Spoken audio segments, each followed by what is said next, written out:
الحمد لله نحمده ونستعينه ونستغفره ونعوذ بالله من شرور أنفسنا وسيئات أعمالنا من يهده الله فلا مضل له ومن يضلله فلا هادي له وأشهد أن لا إله إلا الله وحده لا شريك له وأشهد أن محمدا عبده ورسوله صلى الله عليه وسلم.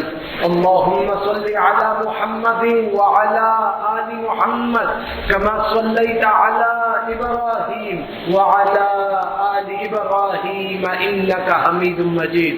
اللهم بارك على محمد وعلى آل محمد كما باركت على إبراهيم وعلى آل إبراهيم إنك حميد مجيد. أعوذ بالله من الشيطان الرجيم وبوجهه الكريم وسلطانه القديم من الشيطان الرجيم من حمده ونفخه ونفثه. بسم الله الرحمن الرحيم. يا أيها الذين آمنوا اتقوا الله حق تقاته ولا تموتن إلا وأنتم مسلمون.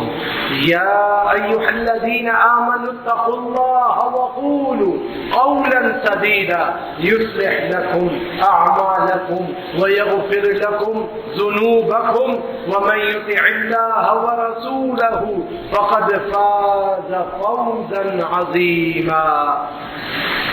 يا أيها الناس اتقوا ربكم الذي خلقكم من نفس واحدة وخلق منها زوجها وبث منهما رجالا كثيرا ونساء واتقوا الله الذي تساءلون به والأرحام إن الله كان عليكم رقيبا. وقال النبي صلى الله عليه وسلم فإن خير الحديث كتاب الله وخير الحدي حدي محمد صلى الله عليه وسلم وشر الأمور محدثاتها وكل محدثة بدعة وكل بدعة ضلالة وكل ضلالة في النار. أما بعد أعوذ بالله من الشيطان الرجيم. بسم الله الرحمن الرحيم. قال الله سبحانه وتعالى والصلح خير. وقال النبي صلى الله عليه وسلم ألا أخبركم بأفضل من درجة الصيام والصلاة والصدقة قالوا بلى يا رسول الله صلى الله عليه وسلم قال إصلاح ذات البين وفساد ذات البين الحالقة. اما بعد. انتہائی مختصر سی حمد و ثنا کے بعد انسان کا کریکٹر اس وقت ڈیولپ ہوتا ہے جب انسان اپنے اندر وہ صلاحیتیں پیدا کرے جو صلاحیتیں اللہ سبحانہ و تعالی اس میں دیکھنا چاہتے ہیں اور جو صلاحیتیں جناب محمد الرسول اللہ صلی اللہ علیہ وسلم میں موجود تھی، پھر آپ کے صحابہ میں موجود تھی، پھر صحابہ کے ماتحت لوگوں میں موجود تھی، یہاں تک کہ ہوتے ہوتے وہی صلاحیت اسلام آپ سے اور مجھ سے بھی طلب کرتا ہے. اسی لیے فرمایا رسول اللہ صلی اللہ علیہ وسلم نے علیکم بسنت وسنتی خلفاء راشدین المہدیین عضوا علیہا بالنواجذ، میرے اور میرے ہدایت یافتہ صحابہ اکرام کے طریقے کو اپنا لو اور اس پر چمٹ جاؤ، مضبوطی سے اس پر گرفت رکھو. جیسے وہ صالح تھے تم بھی صالحیت اختیار کرو، جیسے وہ باعمل تھے تم بھی عمل کو اختیار کرو، جیسے وہ اللہ کے محبوب تھے تم بھی اللہ کے محبوب بن جاؤ اور اللہ سبحانہ و تعالیٰ کے مطابق اور اس کے احکام کے مطابق اپنے آپ کو چلانے والے بن جاؤ. مسئلہ یہ ہے کہ انسان کا کریکٹر اس وقت طے و بالا ہو جاتا ہے جب وہ اختلاف کی نظر ہوتا ہے. اسی لیے شریعت نے اختلاف کو کبھی پسند نہیں کیا. فرمایا کہ انسان کے ایمان کی علامت یہ ہے کہ وہ محبت بھی اللہ کے لیے کرے اور نفرت بھی اللہ کے لیے کرے. ذاتی عناد کے لیے محبت کرنا اور ذاتی عناد کے لیے عداوت کرنا، یہ دونوں ہی چیزیں ہر انسان کو تباہ کر دیتی ہیں. اسی لیے اللہ رب العالمین نے سورۃ النساء آیت نمبر 128 میں مسئلے کا حل فرمایا کہ مسئلے کا حل کیا ہے؟ حل یہ ہے وَالصُّلْحُ خَيْرٌ، اللہ نے صلح صفائی کرنے میں تمہارے لیے بہت عمدگی رکھی ہے۔ اگر تم صلح صفائی کر لو گے تو اللہ نے تمہارے لیے اس میں بہت اچھائی رکھی ہے، اور اگر تم صلح صفائی کی طرف نہیں جاؤ گے تو لڑ لڑ کے مر کے ختم ہو جاؤ گے، تمہارے پاس دوسرے آئیں گے وہ بھی ختم ہو جائیں گے، اور تمہارا مسئلے کبھی حل نہیں ہوں گے، کیونکہ شیطان تمہارے مسئلے حل ہونے دے گا نہیں۔ اگر تمہارا مسئلہ حل ہو گیا تو پھر شیطان کیا کرے گا؟ لہذا شیطان اپنی شیطانیت کو عروج پہ لانے کے لیے یہ چاہتا ہے کہ تم آپس میں لڑو، مسلمان سے لڑے، مسلمانوں کی عزتوں کو اچھالے، مسلمان کا خون بہائے، یہ شیطان چاہتا ہے۔ اور اللہ فرماتا ہے وَالصُّلْحُ خَيْرٌ، تمہارے لیے صلح کرنا بہتر ہے۔ تو کریکٹر کو ڈیولپ کرنے کے لیے جس چیز کی اہم ضرورت ہے وہ یہ کہ جب اختلاف ہو جائے تو صلح کی طرف آئے، اصلاح کی طرف آئے، خیر کی طرف آئے، بہتری کی طرف آئے، تو انسان کے لیے کامیابی ہے۔ جناب رسول اللہ صلی اللہ علیہ وسلم فرماتے ہیں، سنن ابی داؤد اور سنن ترمذی کی روایت ہے اور بالکل صحیح صنعت کے ساتھ ثابت ہے، اللہ کے نبی علیہ السلام نے فرمایا الا اخبرکم بافضل من درجۃ الصیام والصلاۃ والصدقۃ، لوگوں میں 3 عبادتوں کا بہت لحاظ ہے، لوگ روزے بھی رکھتے ہیں، نمازیں بھی پڑھتے ہیں، صدقات بھی فرماتے ہیں۔ فرمایا کہ کیا میں تمہیں روزہ، صدقہ اور نماز ان سے بھی کوئی افضل بات بتا دوں؟ قالوا، صحابہ کرام کہنے لگے یا رسول اللہ صلی اللہ علیہ وسلم، اے اللہ کے رسول صلی اللہ علیہ وسلم ضرور بتا دیجئے۔ بلا یا رسول اللہ، اے اللہ کے نبی ضرور بتائیے۔ قال، اللہ کے نبی نے فرمایا اصلاح ذات البین، آپس میں صلح رکھنا، اصلاح ذات البین، صلح کرنا آپس میں، وفساد ذات البین الحالقہ، اور فرمایا کہ یہ اختلاف کرنا، آپس میں لڑ جانا، آپس میں اختلاف کرنا، اور اختلاف بھی صرف اختلاف کرنا، بغیر دلیل کے اختلاف کرنا، یہ ایک ایسی چیز ہے جو دین کو بگاڑ کر اسے ختم کر دیتی ہے۔ انسان جب اختلاف کرتا ہے، اگر چاہے تو اس کا حل بھی نکال سکتا ہے، اور اگر نہیں چاہے تو اس کا کوئی حل نہیں نکال سکتا۔ انسان کو حکم اس بات کا دیا گیا کہ تم صلح کی طرف جاؤ، اپنے اختلافات کے حل کی طرف جاؤ، اللہ کی محبتوں کی طرف جاؤ، اللہ کے دشمن کی طرف نہ جاؤ، کیونکہ وہ دشمن اس اختلاف کے ذریعے تمہارے دین کو مٹا دیتا ہے۔ دشمن کون ہے؟ شیطان الحالقہ، جیسے گنجا کرنے والا، سر مونڈنے والا سر کو مونڈ دیتا ہے کہ سر پر کوئی بال نہیں چھوڑتا، اس طرح یہ اختلاف تمہارے دین میں تمہاری ساری نیکیوں کو مونڈ دیتا ہے کہ تمہاری کسی عبادت کو باقی رہنے نہیں دیتا، سب کی سب کو تباہ کر دیتا ہے۔ اسی لیے اللہ کے نبی علیہ السلام پر اللہ نے حکم اتارا، سورۃ الحجرات آیت نمبر 9، وَإِن طَائِفَتَانِ مِنَ الْمُؤْمِنِينَ اقْتَتَلُوا فَأَصْلِحُوا بَيْنَهُمَا، فرمایا اگر مومنین کے 2 گروہ آپس میں لڑ جائیں نا تو تم لوگ ان کے درمیان صلح کراؤ۔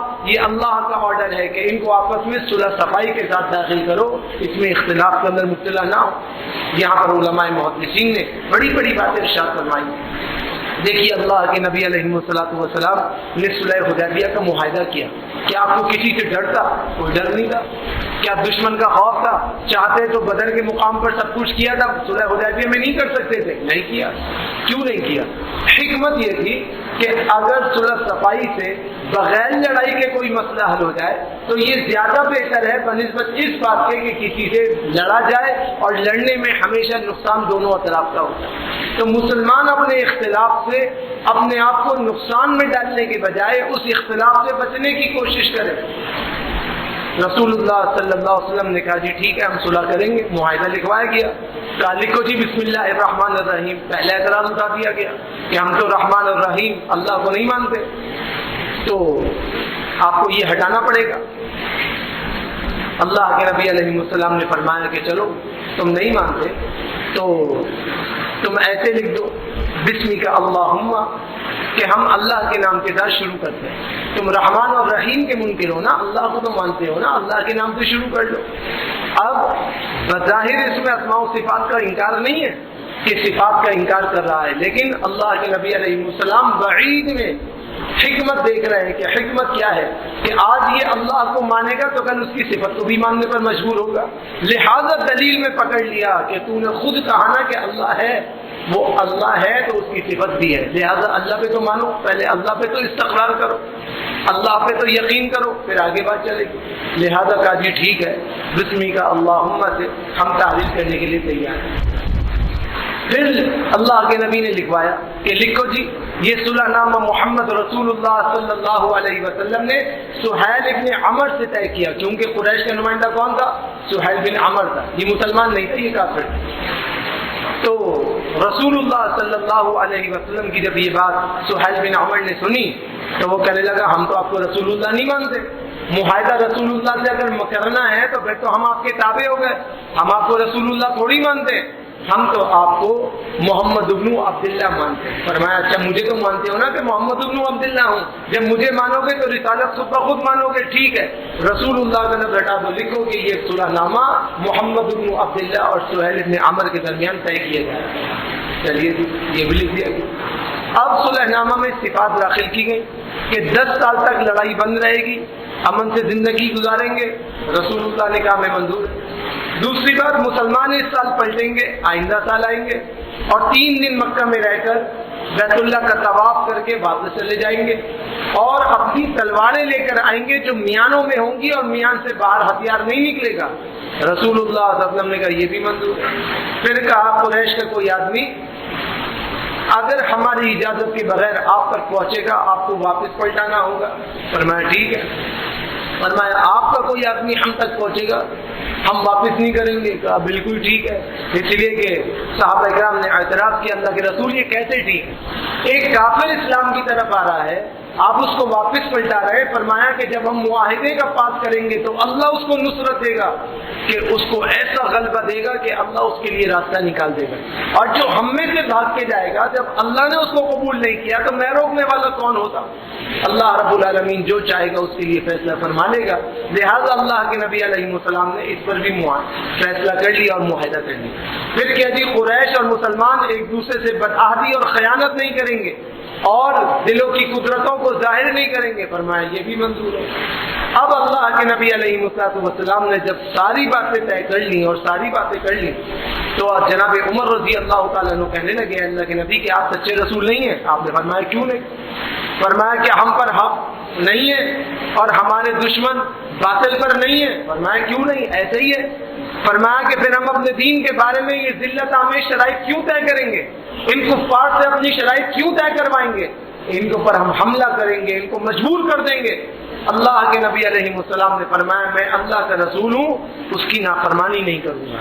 اللہ نے معاہدے کا پاس کا حکم دیا، اللہ نے صلح کا حکم دیا، میں صلح کر کے اپنے معاملے کو اللہ کے حوالے کر دوں گا۔ اب اللہ اس صلح میں برکت اتارے گا، اللہ اس معاہدے کو پاس کرنے کی توفیق دے گا، میں صلح کی بھی حمایت کروں گا، میں اپنے معاہدوں کی بھی پاسداری کروں گا۔ اللہ رب العالمین مجھے غلبہ بھی دے گا اور قوت بھی ادا کرے گا، اور اللہ رب العالمین اس کا ایفا بھی کرنے کی توفیق عطا فرمائے گا۔ لہذا ہوا یہ کہ رسول اللہ تو وعدہ نبھاتے رہے، سامنے والوں نے وعدہ توڑا اور نتیجہ بھی انہوں نے خود بھگتا۔ تو کامیابی کی علامت یہ ہے کہ انسان صلح کی طرف جائے۔ جو بات پیار اور محبت سے حل ہو سکتی ہے وہ لڑ جھگڑ کر کبھی حل نہیں ہوتی۔ اسی لیے اللہ کے نبی علیہ السلام نے شور شرابے کو انتہائی غیر مناسب کے ساتھ قرار دیا۔ آپ نے چیخم چلائی کو پسند ہی نہیں کیا، اس لیے کہ یہ چیخنا چلانا گالم گلوچ کرنا لڑنا جھگڑنا یہ سارے وہ امور ہیں جو شیطان کی شیطانیت کو عروج پر پہنچا دیتے ہیں اور اللہ کی شریعت سے اسے دور کر دیتے ہیں۔ لہذا آپ نے پسند کیا کہ بات حق کی ہو، دلیل کے ساتھ ہو، ثبوت کے ساتھ ہو، گواہان کی موجودگی میں ہو اور صلح صفائی کی طرف ہو۔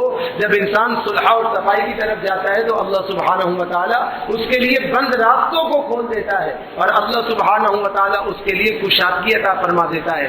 صحابہ کرام کو بہت قلق تھا کہ ہم آئے ہیں اور یوں ہی جا رہے ہیں، پھر اللہ نے غلبہ دیا نہیں دیا آپ کے سامنے؟ دنیا کی واحد مملکت ہے، واحد جگہ ہے بیت اللہ، جس کو اللہ نے بغیر خون بہے فتح کروایا ہے۔ پوری کائنات میں شروع سے لے کر آج تک کوئی دوسری ایسی جگہ نہیں۔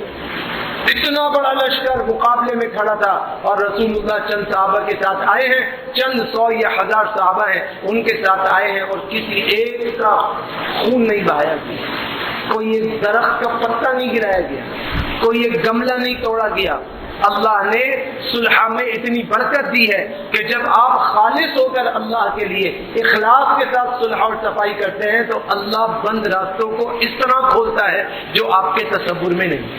ہم سب کی نوعیت یہ ہے کہ ہم صلح کرنا نہیں چاہتے، یہ ہمارے اندر کی بات ہے، یہ شیطان کی محبت۔ شیطان کہتا ہے کیا کر رہا ہو، ناک کا مسئلہ آ جائے گا، لوگ کیا کہیں گے؟ لوگ کچھ نہیں کہیں گے، شیطان آپ کو ابھار رہا ہے کہ اگر تمہارا مسئلہ حل ہو گیا تو میری روزی روٹی بند ہو جائے گی۔ شیطان اپنی روزی روٹی کے لیے آپ کو لڑواتا ہے، آپ کے اندر اختلاف کرواتا ہے تاکہ اس کا دھندا چلتا رہے اور اللہ رب العالمین کی محبت سے آپ کو کسی طرح دور کرے۔ وہ اپنی ڈیوٹی کر رہا ہے اور کامیاب ڈیوٹی کر رہا ہے، اور ہم اللہ سبحانہ و تعالیٰ کی مخالفت میں لگ گئے۔ لہٰذا ہمیں چاہیے کہ اگر ہم میں کوئی معاملہ ایسا ہے جس میں ہمارے درمیان کوئی بھی چپلش ہے، چاہے میں ہوں، چاہے آپ ہوں، چاہے کوئی بھی ہو، اگر ہے تو اس کی اصلاح ہونی چاہیے اور صلح صفائی ہونی چاہیے۔ اور ایمان والے کی تو شان یہ ہے کہ وہ پل پل پہ اللہ کو پکڑتا ہے، پل پل پہ اللہ کی طرف رجوع کرتا ہے۔ وہ فوراً بیچ میں آ جائے اور کہے کہ جی میں اللہ کے لیے صلح کرتا ہوں، معاملہ اللہ پہ چھوڑتا ہوں۔ اب پلٹ کے نہ دیکھیں، اللہ ہے نا، اللہ ہے نا جس نے یہاں تک عروج دیا کہ اللہ اب زوال پذیر کرے گا، انشاءاللہ کبھی نہیں کرے گا۔ اگر آپ نے اللہ کے لیے اپنے آپ کو حوالے کیا اور صلح اللہ کے لیے کر لی تو اللہ دنیا میں بھی غلبہ دے گا، آخرت میں بھی غلبہ دے گا۔ رسول اللہ صلی اللہ علیہ وسلم نے اللہ ہی کے لیے سب کچھ کیا نا، اسی لیے کفار جو بڑی بڑی باتیں بناتے تھے، جو بڑے بڑے دعوے کیا کرتے تھے، وہ زمین دوز ہو گئے، اور اسلام میں وہ لوگ جو کچے گھروں میں رہنے والے، مدر اور ببر میں رہنے والے تھے، اللہ نے ان کو کس طرح کیا؟ اللہ نے ان کو مکہ اور مدینہ کا حاکم بنایا، اللہ نے ان کو مصر کا حاکم بنایا، اللہ نے ان کو طائف کا حاکم بنایا، جہاں قیصر اور کسریٰ کے خزانے دفن تھے، اللہ نے ان خزانوں کی چابیوں پر ان مٹی کے خیموں میں رہنے والوں کو لا کر بٹھا دیا کہ جو اللہ کے لیے باتیں کرتے تھے، اللہ کے لیے عمل کرتے تھے، تو اللہ نے یہاں سے اٹھایا اور وہاں لا کر ان کو بڑا جمان کر دیا۔ تو یہی نوعیت ہم سب کی بھی ہے کہ ہم سوچتے ہیں کہ ہمارے ساتھ کل کیا ہوگا؟ ارے جس نے گزشتہ کل ہمیں کھلایا پلایا، صحت کے ساتھ رکھا، وہ کون تھا؟ اللہ۔ وہی اللہ ہمارے ساتھ کل بھی خیریت کا معاملہ کرے گا اگر ہم اپنے آپ کو اللہ کے حوالے کریں گے، اور اگر ہم اللہ کے حوالے نہیں کریں گے تو جس طرح کل اللہ رب العالمین ناراض تھے، اس طرح کل بھی ناراض ہو سکتے ہیں، تو پھر سارے معاملے الٹھپ ہو جائیں گے۔ لہذا رجوع اللہ میں اللہ کی سپردگی، اللہ کی طرف صلح کرنا، اللہ کی طرف پلٹنا، اللہ سے رجوع کرنا، اللہ کے حوالے اپنے آپ کو کر لینا انتہائی ضروری ہے۔ جب انسان اپنے آپ کو اللہ کے حوالے کرتا ہے تو پھر وہ کامیاب اور کامران ہوتا ہے۔ اور پھر اللہ کے حوالے کرنے میں ہوتا کیا ہے کہ ہم صلح کرتے ہیں، پھر ہم پوری دنیا کے سامنے کہتے ہیں میری صلح ہوگا ہی نہیں، میری صلح ہوگا ہی نہیں۔ یہ صلح کے خلاف۔ آپ نے صلح کی نا اللہ کے لیے، تو آپ اللہ کے سامنے کہیے نا، بندوں کے سامنے کیوں کہہ رہے ہیں؟ بندوں کے سامنے تو آپ نے ذکر بھی نہیں کرنا ہے، کیونکہ آپ کا اور اللہ کا معاملہ شروع ہو گیا۔ آپ بیچ میں اپنے اللہ کو لے آئے جو اللہ کو نصرتوں سے نوازنے والا ہے، تو آپ کے اندر اخلاق حسنہ بھی ہونا چاہیے، بہترین اخلاق ہونا چاہیے کہ سامنے والا آپ کچھ بھی کرے آپ نے پلٹ کے نہیں دیکھنا۔ کیوں پلٹ کے نہیں دیکھنا ہے؟ کیونکہ آپ نے ساری کائنات کے مالک کو بیچ میں اتار دیا ہے۔ جب آپ کے ساتھ ساری کائنات کا مالک موجود ہے تو یہ سارے کائنات والے مل کے بھی آپ کا کچھ نہیں بگاڑ سکتے۔ تو جب اللہ خود آپ کے ساتھ موجود ہے تو پھر آپ کو کسی کی کیا ضرورت ہے؟ لہذا آپ اخلاق حسنہ کے ساتھ گفتگو فرمائیں اور اخلاق حسنہ کو اپنا شعار بنائیں اور اخلاق حسنہ کے ساتھ چلیں۔ عبداللہ بن مبارک رحمہ اللہ کے پاس کچھ لوگ پہنچے اور کہا کہ جی اخلاق حسنہ کسے کہتے ہیں؟ فرمایا کہ ہوا طلاقۃ الوجہ وبذل المعروف وکف الاذی۔ حسن اخلاق اسے کہتے ہیں کہ خوش بزدلی کے ساتھ اور زبان سے اچھے الفاظ کا انتخاب کیا جائے، معروف طریقہ اختیار کیا جائے اور ہر ایک کو تکلیف دینے سے بچا جائے۔ یہ حسن اخلاق، زبان سے بھی بری بات نہ کرے، جوارح سے بھی برا عمل نہ کرے، کسی کو تکلیف بھی نہ پہنچائے۔ تو یہ کہنا نامرد ہو گئے، بزدل ہو گئے، بھاگ گئے، بھگوڑے ہو گئے، بے وقوف ہو گئے، ساری باتیں سنو کس کے لیے؟ اللہ کے لیے۔ تو پھر اللہ ہے نا ساری کائنات میں تمہیں غلبہ دینے کے لیے۔ آپ حضرات صحابہ کرام رضوان اللہ علیہم اجمعین کی ایک مثال لے لیں۔ اللہ کے نبی علیہ السلام بیٹھے تھے، ایک صاحب آئے، ابو بکر رضی اللہ تعالیٰ عنہ کو کچھ بات کہہ دی۔ ابو بکر رضی اللہ تعالیٰ عنہ جتنے رقیق القلب تھے، اتنے غصے کے بہت تیز تھے۔ ان کی طبیعت یہ تھی کہ ان کا مزاج بہت سخت تھا۔ فطرت ہے، کسی کا دماغ سخت ہوتا ہے، کسی کو غصہ جلدی آتا ہے، اللہ کا بنایا ہوا سسٹم۔ اب وہ آدمی اپنی باتیں کرنے لگا، یہ برداشت کرتے رہے۔ جب وہ حد سے تجاوز کیا تو ان کو بہت غصہ آیا، ان کے منہ سے کچھ کلمات نکل گئے۔ جیسے ہی ابو بکر نے کچھ کلمات کہے، رسول اللہ صلی اللہ علیہ وسلم نے شدید ناگواری کا اظہار کیا۔ اب ابو بکر رضی اللہ تعالیٰ عنہ کی محبت بھی تو آپ کے سامنے ہے نا، کیسی اٹوٹ انگ محبت ہے۔ فوراً بھاگ گئے کہ اللہ کے نبی صلی اللہ علیہ وسلم کو برا لگ گیا، معاملہ ختم کر دیا، وہاں سے اٹھ کے چلے گئے۔ بعد میں آئے، کہا اللہ کے رسول ایک بات پوچھنا چاہتا ہوں۔ کہا پوچھو۔ کہا وہ مجھے برا بھلا کہتا رہا، آپ مزے سے بیٹھے رہے، آپ نے کچھ بھی نہیں کہا۔ میں نے دو لفظ کیا بولے کہ آپ کو اتنا ناگوار لگا کہ میں نے اپنے دل سے محسوس کیا کہ آپ کو ناگوار لگا ہے، میں اسی لیے وہاں سے اٹھ کے چلا گیا، کہیں مجھ سے آپ کی اور اللہ کی گستاخی نہ ہو جائے۔ محبت کا معیار دیکھیں کہ آدمی اس جگہ سے اپنے اوپر باتیں پڑھ رہی ہیں اور اٹھ کے جا رہا ہے کہ اللہ اور اس کے رسول کی بے حرمتی مجھ سے نہ ہو جائے۔ اللہ کے نبی صلی اللہ علیہ وسلم نے فرمایا ابو بکر جب تک آپ خاموش تھے میں اس لیے خاموش تھا کہ آپ کی طرف سے فرشتے اس پر لان تان کر رہے تھے، جہاں تو نے اپنی زبان کھولی وہاں فرشتوں نے کہا اب اس کا معاملہ ہے، ہم اس کی طرف سے کچھ نہیں بولیں گے۔ وہ وہاں سے اٹھ کے چلے گئے۔ مجھے ناگواری کا اظہار اس سے لگا کہ جب تمہاری طرف سے اللہ کے فرشتے مخاصمت کر رہے تھے تو تمہیں بولنے کی ضرورت کیا تھی؟ آپ کو پتا ہے ابو بکر نے کیا کہا؟ آج ہم صرف باتیں بناتے ہیں، ہم سب صرف باتیں بنا سکتے ہیں۔ ابو بکر نے کہا اللہ کے رسول قسم ہے اللہ کی، آئندہ کوئی مجھے بولے گا اگر میری گردن پہ تلوار بھی رکھ دے گا تو ابو بکر کی زبان سے کلمہ نہیں نکلے گا۔ میں اپنے آپ کو اللہ کے حوالے کرتا ہوں۔ رسول اللہ صلی اللہ علیہ وسلم نے ایک اور دفعہ کہا کہ انسان کو چاہیے کہ اپنا کام خود کرے۔ جب یہ بات خود فرمائی صحابہ اکرام نے سن لی۔ صحابہ اکرام سواری پہ سوار ہوتے تھے، گھوڑے کو چلانے کے لیے چابک کا استعمال ہوتا تھا۔ اب عموماً ایسا ہوتا تھا کہ بغیر زین کے گھوڑے ہوتے تھے، زین والے گھوڑے کم ہوتے تھے کیونکہ زین مہنگی ہوتی تھی، خریدنے کی طاقت نہیں ہوتی تھی۔ تو گھوڑے کی پیٹھ پہ عریاناً یعنی بغیر زین کے بیٹھتے تھے اور اس کو چلاتے تھے، اور جب چابک نیچے گر جائے تو ظاہر ہے کہ بغیر زین کا گھوڑا ہے، اس پہ چڑھنا بھی مشکل ہے، اترنا بھی مشکل ہے۔ تو کسی سے کہتے تھے کہ ذرا کوڑا اٹھا کے دے دو، وہ اٹھا کے دیتا تھا۔ جب رسول اللہ صلی اللہ علیہ وسلم نے کہا کہ کسی سے اتنی بھی مدد طلب نہ کرو تو حضرات صحابہ اکرام کا عمل صحیحین میں موجود ہے کہ پھر صحابہ اکرام کسی سے یہ بھی نہیں کہتے تھے کہ یہ کوڑا اٹھا کے دے دو، خود اتر کے کوڑا اٹھا لیتے تھے اور اپنی اس عمل کو اللہ کے حوالے کرتے تھے۔ تو جب آپ اپنے اخلاق کو اللہ کے حوالے کریں گے تو اللہ کیسے آپ کو چھوڑے گا، کیسے چھوڑے گا؟ آج ہم ذرا ذرا سی بات پہ بدتمیز ہو جاتے ہیں، بے ادب ہو جاتے ہیں، ہم اپنی حیثیت کو بھول جاتے ہیں۔ میرے بھائی میری حیثیت آپ کی حیثیت کیا ہے؟ یہ دنیاوی مقام بالکل نہیں ہے، یہ میں آپ کو 100 دفعہ بتا چکا ہوں کہ یہ ساری عزت تمہارے اماں اور ابا کی ہے، تمہاری کیا ہے؟ تمہاری کوئی عزت نہیں ہے۔ یہ سارے تمہارے اماں اور ابا کی عزت ہے جس کے تم کھا رہے ہو مزے سے بیٹھ کے، تمہاری کوئی حیثیت نہیں۔ تمہاری اور ہماری اوقات کیا ہے؟ وہ پانی کا قطرہ کہ جو نکل جائے تو اللہ نے اپنے نبی کے ذریعے کہا کہ اپنے آپ کو پاک کرو، یہ ہے آپ کی اور میری اوقات۔ ہم کس چکر میں پڑ گئے، کس چکروں میں مبتلا ہو گئے؟ عزت تو اللہ والوں کی ہوتی ہے۔ ہم جیسے لوگ کہ جن کے سامنے عمل ہی نہیں ہے، جن کا عقیدے میں بھی گڑبڑ، جن کے عمل میں بھی گڑبڑ، ان کی عزتیں کیسے ہو سکتی ہیں؟ ہم تو چاروں طرف سے اپنی اور اپنے بڑوں کی عزتوں کو ڈبونے میں تلے ہوئے۔ آپ سوچئے کہ ہم کیا کریں، اس کا حل نکالیے۔ اللہ کہتا ہے وَقُولُوا لِلنَّاسِ حُسْنًا، سورہ بقرہ آیت نمبر 83، تم لوگوں سے اچھے طریقے سے بات کیا کرو.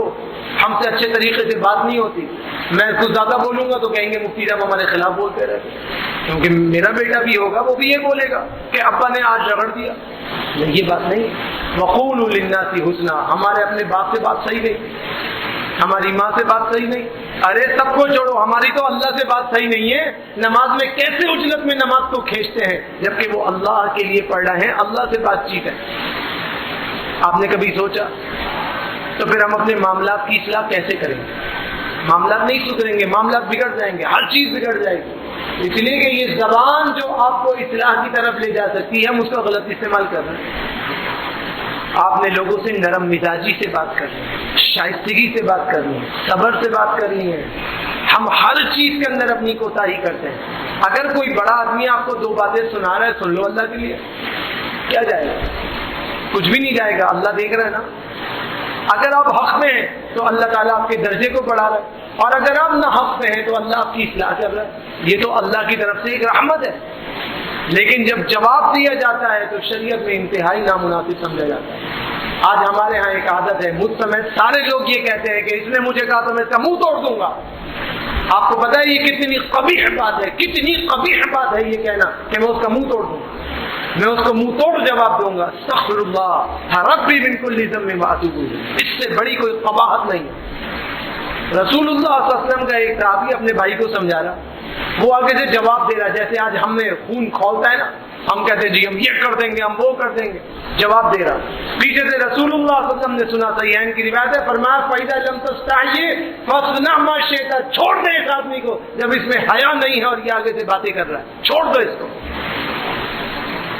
ہم اسلام والے کا کام یہ ہے کہ وہ آگے سے دین کی بات تو کرے گا، اگر کوئی حق کی بات ہے تو اخلاق حسنہ سے تو کرے گا، بدتمیزی نہیں کرے گا. مسلمان بدتمیز نہیں ہو سکتا، مسلمان بے ادب نہیں ہو سکتا. آپ کو بات کرنے پر کوئی پابندی نہیں ہے، مگر اسلام کہتا ہے کہ بدتمیزی پر 100% پابندی ہے. آپ بدتمیزی نہیں کر سکتے کیونکہ اللہ نے آپ کو منتخب کیا ہے بہت سارے لوگوں میں سے جنت کے لیے. جنت میں بدتمیز گروہ نہیں جائے گا. اپنے اخلاق کے دائرے میں رہنا سیکھیے. اور اخلاق کے دائرے میں کیسے رہیں گے کہ انسان کے اندر برداشت پیدا، انسان اخلاق حسنہ کے دائرے میں رہے. عہد کر لے میں بدتمیزی نہیں کروں گا. آپ بدتمیزی سے رک کے تو دیکھیے، پھر دیکھیں کسی کی جرأت ہے جو آپ کے سامنے آواز کھولے، کسی کی جرأت ہے جو آپ کے سامنے کھڑا ہو.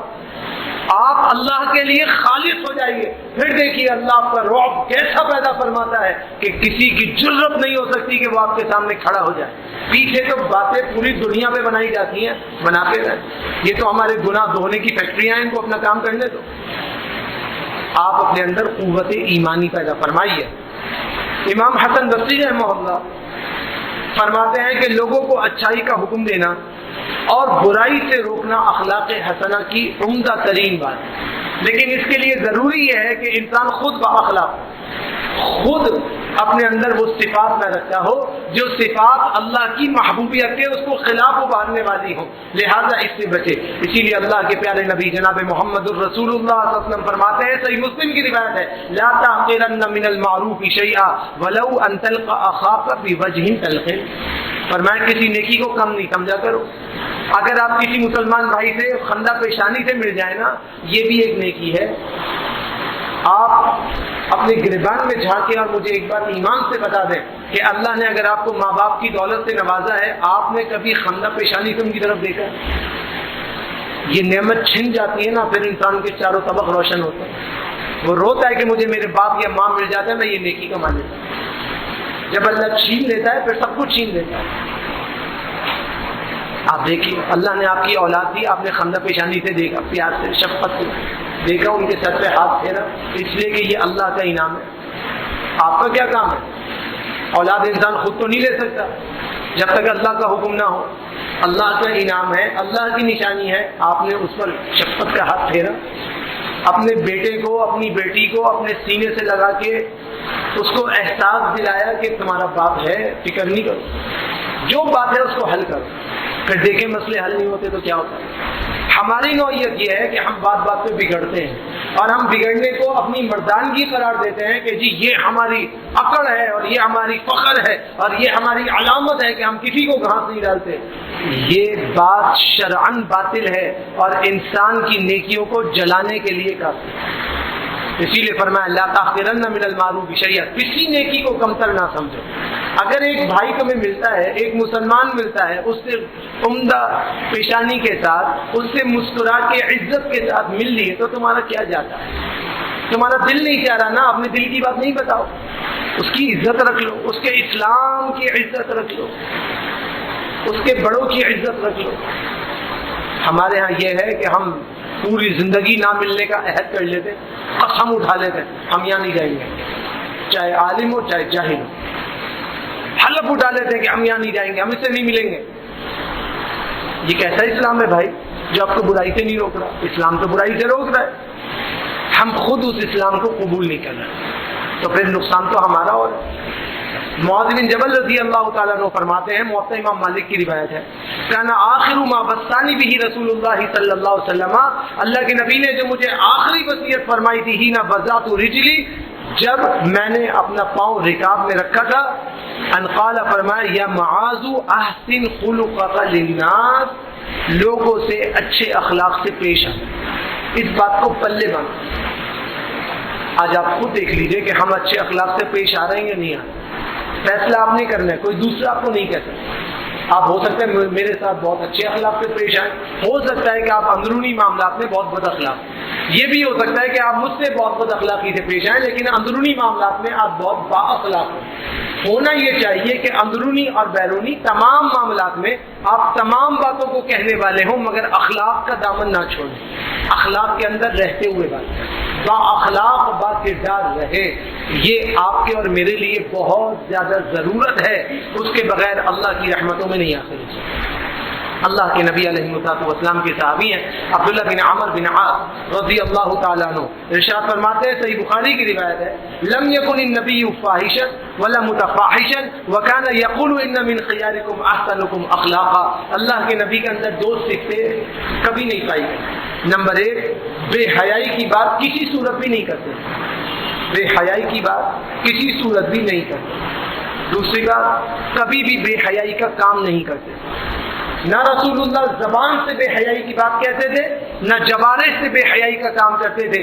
یہ دونوں کام کبھی نہیں کرتے تھے اور فرماتے تھے تم میں سب سے بہترین وہ ہے، سب سے بہترین وہ ہے من خیارکم احسنکم اخلاقا، جس کے اخلاق تم میں سب سے بہترین. آپ اس بات کو سمجھیں کہ نہ تو آپ ان پڑھ گوار ہیں، نہ آپ دیہاتی میں بیٹھے ہوئے دیہاتی ماحول کے لوگ ہیں، آپ کو اللہ نے سمجھ دی. اس سمجھ کو دین کے حساب میں داخل کیجئے اور اپنے اندر تبدیلی پیدا کیجئے انشاءاللہ. آپ بس کوشش کرنے کے ہاتھ سے احاطہ کیجئے، اللہ تعالیٰ آپ کو سیدھے راستے پہ خود لے آئے.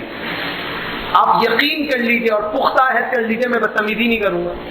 گالی آپ کے منہ سے خود رکے گی. نہیں رک رہی تھی نا، چھوڑ دے کل تک کیا ہوا، چھوڑ دے 1 گھنٹے پہلے تک کیا ہوا، چھوڑ دے آدھے گھنٹے پہلے تک کیا ہوا. آپ اللہ کے لیے ارادہ تو کریں، انشاءاللہ کہیں تو صحیح کہ میں انشاءاللہ اخلاق حسنہ کروں گا. اللہ اس گالی کو زبان سے خود روکے گا، اللہ کی قسم ہے اللہ روکے گا. آپ تجربہ کر کے دیکھیے، آپ کا دل برائی کرتے کرتے خود رکے گا جب آپ انشاءاللہ کہہ کے اخلاق حسنہ میں داخل ہوں گے. آپ اپنی ہیبت ایک دفعہ پیدا تو کر کے دیکھیے، پھر دیکھیے اسلام آپ کو کیسے بلند و بالا شان پہ لے کے جاتا ہے. جب ہم اتنے کمزور ہو جائیں کہ ہر خط و خاشاک کے ساتھ بہہ جائیں تو پھر ہماری حیثیتیں ختم ہو جاتی ہیں. اسلام والے اپنے وزن کو بحال رکھتے ہیں، اپنی وزن کو برقرار رکھتے ہیں. یہ بکاؤ مال نہیں ہوتا کہ یہاں بھی بک جائے وہاں بھی بک جائے. یہ اپنی دلیلوں پر قائم رہنے والے، اپنی ستونوں پر قائم رہنے والے، اپنی بنیادوں پر مستحکم رہنے والے اسلام والے ہوتے ہیں. یہ اپنی جگہوں کو چھوڑ کے کبھی نہیں جاتے. لہذا اپنے اندر ایک تبدیلی پیدا کیجیے. رسول اللہ صلی اللہ علیہ وسلم ارشاد فرماتے ہیں، مسند امام احمد اور موطا امام مالک کی روایت ہے، فرمایا کہ انما بعثت لاتم مکارم الاخلاق، مجھے بھیجنے کا مقصد ہی یہی ہے کہ میں تمہارے اندر اخلاقی خوبیوں کو کمال تک پہنچاؤں. اب آپ اس حدیث پر غور کر لیجیے اور بات ختم ہو جائے. یہ نہیں کہا کہ اخلاق کی باتیں پہنچاؤں، فرمایا تم میں اخلاق حسنہ تو ہے، اسے کمال تک پہنچاؤں. اخلاق ہر ایک کے اندر ہے، تمیز ہر ایک کے اندر ہے، حیادار تم میں سے ہر ایک ہے، اس کا درجہ اہتمام اور کمال تک نہیں پہنچ رہا ہے تو رسول اللہ کو اس لیے بھیجا گیا تاکہ درجہ کمال تک اس اخلاق کو پہنچائیں، تو پھر معاملات حل ہو جائیں گے۔ اور جب ہم بد اخلاقی میں آئیں گے، چاہے وہ کسی بھی جگہ پہ ہو، تو یقین کر لیجئے کہ پھر وہ جگہ ترقی نہیں کر سکتی، پھر وہ آدمی کبھی ترقی نہیں کر سکتا، وہ کاروبار کبھی ترقی نہیں کر سکتا۔ مینیجریل اسکلس میں سب سے بنیادی بات یہ ہوتی ہے، جس کو ہم لاکھوں روپے دے کے یونیورسٹی میں سکھاتے ہیں اور سیکھتے ہیں، کہ اپنے اندر برداشت پیدا کرو، سامنے والے کی بات سنو۔ وہ بات اس لیے سمجھ میں آتی ہے کہ لاکھوں روپے دے رہے ہوتے ہیں نا، تو وہاں پر یہ بات سننے کو ملتی ہے، تو پتہ چلتا ہے کہ یہ تو اسکلز ہے کہ آپ کو ہر ایک کی بات سننی پڑے گی۔ شریعت بھی یہی کہتی ہے نا، بد اخلاقی نہیں کرو۔ شریعت تم سے پیسے لیے بغیر تمہیں قیمتی نسخہ دے رہی ہے کہ تم بد اخلاقی چھوڑ، اللہ سے رجوع کرو، کامیاب اور کامران ہو جاؤ، اور یاد رکھو کہ اگر تم یہ عمل کرو گے تو پھر تم کامیاب ہوگے۔ سورہ قلم آیت نمبر 4 میں فرمایا وَإِنَّكَ لَعَلَىٰ خُلُقٍ عَظِيمٍ، اے اللہ کے نبی اپنے صحابہ کو بتائیے کہ آپ عظیم اخلاق کے مالک ہیں، اللہ نے ایسی تربیت کی ہے کہ آپ کے بہت با اخلاق اور با کردار ہیں، لہذا بد اخلاقی کو چھوڑیے۔ آخری بات کہتا ہوں اور بات ختم انشاءاللہ، وہ بات یہ ہے کہ بد اخلاقی چھوڑنے کے لیے اور بد اخلاقی چھڑوانے کے لیے ہم سب کو خود بد اخلاقی چھوڑنے کی ضرورت ہے۔ آپ بیٹے کو گالی دے کر کہیں کہ تو گالی نہ دے، وہ کبھی گالی نہیں چھوڑے گا۔ آپ بد زبانی کرتے ہوئے سامنے والے کو کہیں کہ تو بد زبانی نہ کر، اس سے کبھی بد زبانی نہیں چھوٹے گی۔ ضرورت اس امر کی ہے کہ ہم خود اپنی اصلاح کریں اور دوسروں کو دعوت دیں، انشاءاللہ کمال ہو جائے گا، اللہ کی رحمت آ جائے گی۔ لہذا کریکٹر کو ڈیولپ کرنے کے لیے حسن خلق اور صلح بہت ضروری ہے۔ جب تک ہم اس کے اوپر نہیں جائیں گے کامیاب اور کامران نہیں ہوں گے۔ اللہ سے دعا کرتا ہوں رب ذوالجلال ہم سب کو اپنے اندرونی بیرونی معاملات کی اصلاح کی توفیق نصیب فرمائے، اور اخلاق حسنہ پر ڈٹ جانے کی اور لگے رہنے کی اور اس کو تا حیات اختیار کرنے کی توفیق عطا فرمائے۔ اور جو کچھ آج تک ہم سے غلطیاں کوتاہیاں ہو گئی، اللہ رب العالمین ہم سب کو اپنی اصلاح کی توفیق عطا فرمائے اور ہم سب کے لیے راستوں کو آسان فرمائے۔ اقول قولی ھذا استغفر اللہ لی ولکم ولسائر المسلمین۔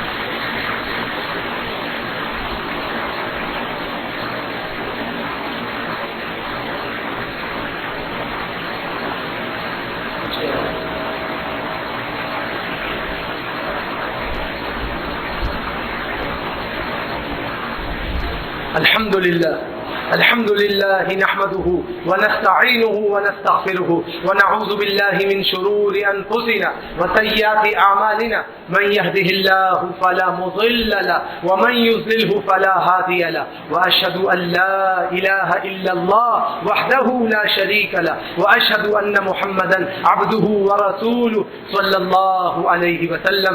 اللهم لا مانع لما أعطيت ولا معطي لما منعت ولا ينفع ذا الجد منك الجد، لا إله إلا الله وحده لا شريك له، له الملك وله الحمد وهو على كل شيء قدير۔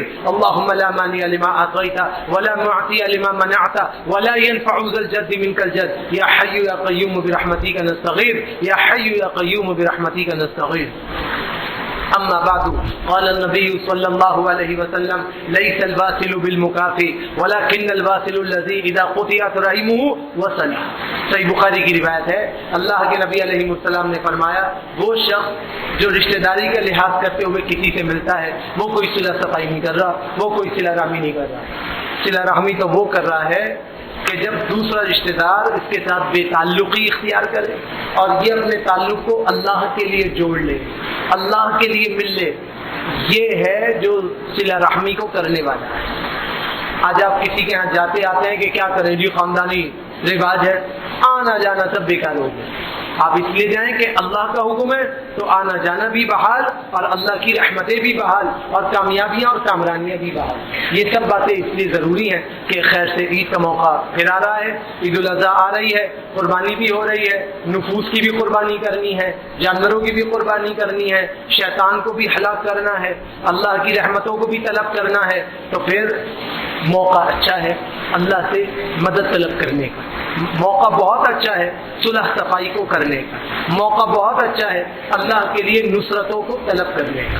موقع کی کوشش کریں، اللہ پاک کا جو حکم ہوگا وہی، لیکن ہم کوشش تو کریں تاکہ اللہ رب العالمین ہم سب کو نیکی کرنے والوں میں شمار کرے، ہم سب کو اچھائی کرنے والوں میں شمار کرے، اللہ رب العالمین ہم سب کو عافیت والوں میں شمار کرے۔ اسی لیے فرمایا کہ لا يدخل الجنت قاطع، وہ شخص جنت میں داخل نہیں ہو سکتا جو قطع تعلقی کرنے والا ہے۔ قطع تعلقی سے خود کو بچانے کی بہت ضرورت ہے اور اپنے آپ کو بہتر طریقے میں داخل کرنے کی ضرورت ہے تاکہ انسان کامیاب اور کامرانی کے اندر داخل ہو اور سیدھے راستوں کے اوپر داخل ہونے والا بن جائے۔ اللہ کا حکم اور زندگی ہوئی تو انشاءاللہ الرحمن باقی گفتگو اگلے جمعے کریں گے۔ اللہ سے دعا کرتا ہوں رب ذوالجلال ہم سب کو اپنے اخلاق و کردار کو بہتر بنانے کی توفیق عطا فرمائے۔